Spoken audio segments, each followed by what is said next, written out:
Hello and welcome, my name is Robin and I wanted to make a new movie review. I picked Swordfish because there's a lot of famous people on the box while being a movie I've never heard of, which means that movie is worse than those people who are famous.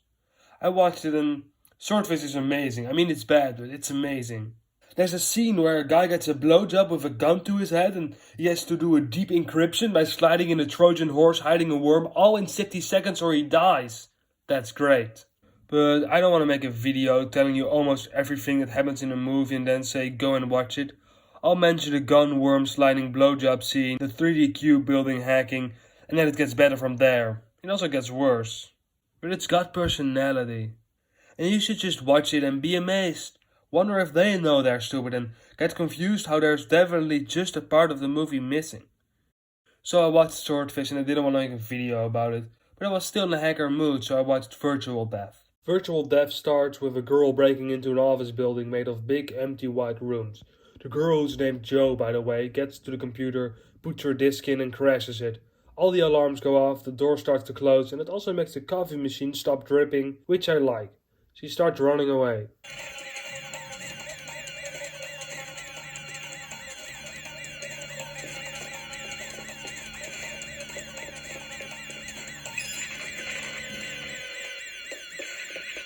A closing door only creates tension if we know how far it is from the character. Just someone running somewhere and then a shot of a door doesn't work. This isn't nitpicking, this is pointing out one of many examples of this movie's failure of understanding even the very basics of the medium of film. Also, you can see camera operator's shadow at 3 minutes and 25 seconds, which is the real flaw here. She gets out of the building, but the cops are there.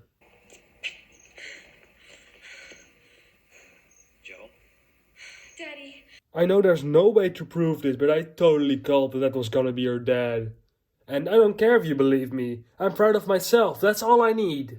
I have something else in mind. Something that's been in the works for a long time. It's what you and everyone your age really needs. Whatever it is, I don't need it. We'll see about that, Joe. Take her back to the house. You can't make me go back to that school! I'm not sure what he means with something everybody your age needs. I guess he means school. I don't know why he says house and then she screams school. Then the title sequence starts, which is notable for two reasons. This guy unlocks his bike and walks away. Why? People working on this movie must have noticed and just not cared. Is this movie sending hidden messages and should I go to Southeast Asia to set things right? Then the title comes up. The Mangler 2? Apparently this is a direct-to-video sequel to a movie called The Mangler, which according to a quick read of Wiki and IMDb is about a possessed folding machine killing people and there's a cop trying to stop it. Which makes me wildly guess that Virtual Death was its own thing and then someone read it and said, "You know what, kid, you renamed that murder virus to The Mangler and we'll sell it as a sequel." Although my box lacks any mention of this being a sequel. I'm still wondering about that bike guy and how to get a Malaysian passport. I'll just review this movie as its own thing. The credits end and we meet the rest of our sinful teens. Corey, Will, Emily and Dan. They go to a school assembly. There we learn that this school is beta testing a security system made by Joe, her dad. And because they're still sorting some stuff out, the kids will be going on the geography trip right now. Except for... I'm also insisting that 5 prefects from each house stay behind to help make sure everything is ready when you all get back, and that is all. I have rewatched this part of the movie a lot, and he says 5 prefects from each house, and a bit before that he names 2 houses, so there should be at least 10 kids, but no, only our 5 teens, and just after explaining why they have to stay, the principal tells them why they have to stay.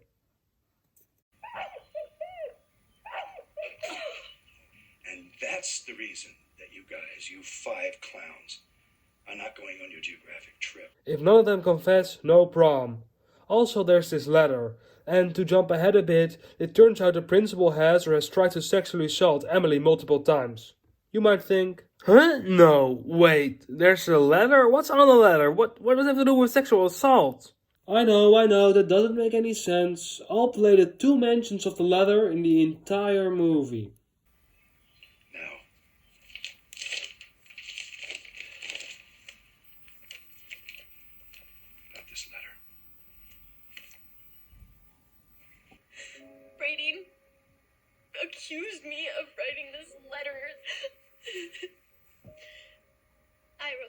Joe. Brady kept trying to do things to me. Coming into my room at night. And he... Oh, Emily!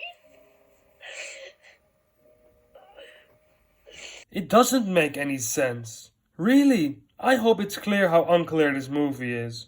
So, after they get their talking to, they eat together and get in a fight because Emily thinks Joe messed with the website. Joe walks away mad and decides to go to the hacker mall to download the mangler. Her motivation being she's mad at her friends, at her dad, at the principal, and everybody already thinks she did it anyway. And she's a moody teen. I've been 17 at least once, and this checks out. Once again, the internet is my friend. No one said it wasn't. Then Dan comes in her room and she kisses him so he doesn't see her screen. He cheers her up and they go back to their friends. The mangler virus is done downloading. Then there's this very long, very boring, completely unscary scene where a janitor gets killed. How does a murderous computer virus kill this guy?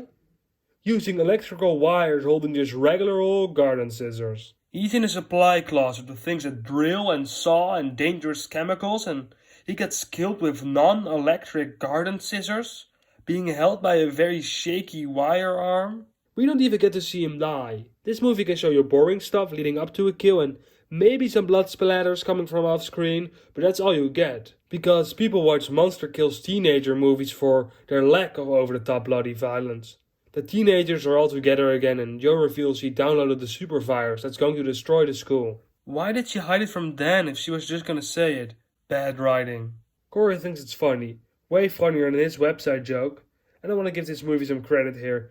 Emily is way less mad at him than she was at Joe when she thought she did it. Because when people you like do something bad, you don't really care as much as when someone you already find annoying does it. It's small, but it gives Emily more character. Then they realize they'll immediately get blamed for all the damage the virus will do. They have to go to the principal's computer so they can make it seem like he got it from someone outside the school. They get up and the camera blurrily zooms into the drinks on their table for no reason. Then a teacher dies because a wheelchair lift made him fall and get his leg stuck and then another wire wrapped around an axe and made that fall. It's not that I need him to get crushed to death by his lift. I don't want wheelchair-related deaths, Let's not define a character by being in a wheelchair, but it's set up that he watches porn. Mr. Porn himself. Like, they spend more time on him being someone that watches porn and showing how Joe finds a murder virus online. The chef gets locked in the fridge and the kids are walking through school. Emily and Corey get munchies. While the wire scissors is snaking around just somewhere, they tell Joe they're going to the kitchen and this happens. Fine. You're completely useless anyway. You haven't needed them to do anything. They're useless at walking behind you. Also, this movie has very bad acting. Then some woman dies because of a folding machine. Well, mostly because she trips and hits her head, but the virus is doing its best. The kids use Joe her master keycard to enter a room labeled office. The stone kids find the chef in the meat locker. I think it's the chef. Just have him scream before Corey says he thinks the chef's in there. There's no mouth that needs to match the audio. This just doesn't make any sense. They sent a fake email and checked via the secretary's computer if it went through. The virus makes weird, self-aware references to horror movie tropes and then kills Will by making the sprinkler spray boiling water on him, which makes his skin melt.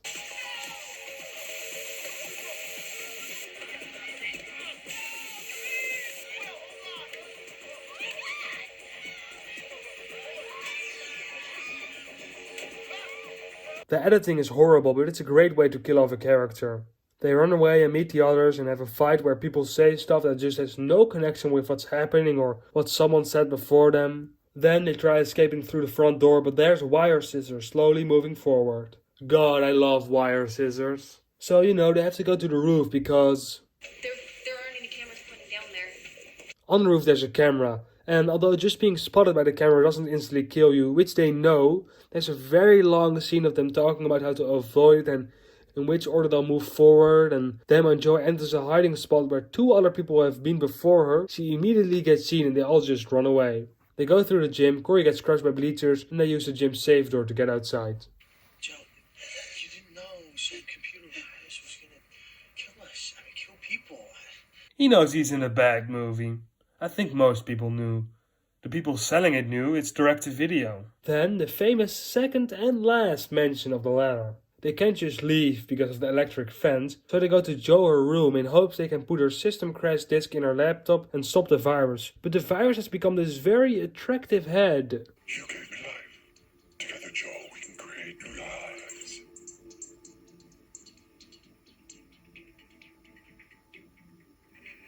Why do you think I would want to do that? That's what you wanted, isn't it, Jo? To destroy. No. Really? See you all in hell. See you all in hell. See you all in hell. You first bastard. Want to make more life with me? You know, the Mangler virus. Everybody knows my main motivation is making more life. That has come up many times in this movie. I don't want to make more life with you. Yes, you do, because you want to destroy. No, I don't. You were mad once, I had it on video. Then the principal comes in and he gets hit over the head, and then we get to enjoy this masterpiece of cinema. Definitely not going to prom night. What are you gonna do now? We have to go to the source. The mainframe. Nobody knows where it is except for him. What about Miss Shaw? Maybe. She has to be around the dorm somewhere. She's not dead yet. They run away, and then Emily gets boringly murdered, and then they just run out of frame and get outside because it was that easy the first time. Jo, her bodyguard, rams the fence. She has a bodyguard, he's not important. The chef climbs over it and is fine. And then Dan does, but then Dan dies. Don't be stupid. Wait. Wait.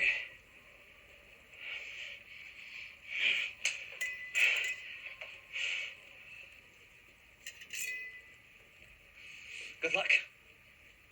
She just goes back because... Isn't that what happens in those hockey mask movies about going to New York? She walks through the school, past some wires, and enters the bad guy's lair. Computerhead moves his eyebrows, which is completely out of nowhere and the best part of this movie. The virus, that's now a guy that wants to have sex with Jo to create more life, but she's like... Please, not like this. How? Better way. More intimate. More creative. Tell me what you want, what you really, really want. She convinces him to put in her system crash disk by saying that it will help him create life, starting with snowflakes because they're beautiful and unique, and murder virus loves stuff like that and thinks snowflakes are alive. She puts in the disk and then stabs and pushes him, which seems to do a lot more than the disk. She runs away and her dad picks her up in a helicopter. There's some pretend character growth and then she flies off. Then she's just lying in some grass, merrily talking on her phone while the camera zooms in on her. I hope me calling the characters kids and teens didn't make you think I was older than them. I am at the perfect age to do drugs and then get murdered. So I have no idea what that is. I do know that nothing in this movie set up the virus transferring itself to it.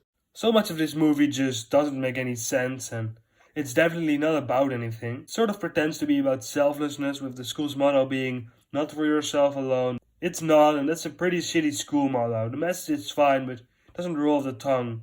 My school's motto is, please don't think about how weird and racist the guy we named the school after was. Just focus on how he liked creativity. Now that's sketchy and very creative, like Mr. Waldorf, Le Jack Layton would have wanted it. Being selfless has nothing to do with the plot and no one learns anything. Virtual Dev is a very bad film. Would I recommend it? Well, I'm but a young man in the world of bad movies. This might be my first low-budget, badly acted, plot-filled cash grab of a slasher movie, so to me it does have a certain so bad it's good charm. But to those that have seen a million teens kiss and then get stabbed, it's probably nothing new. So, no, there's better, worse movies. Bye.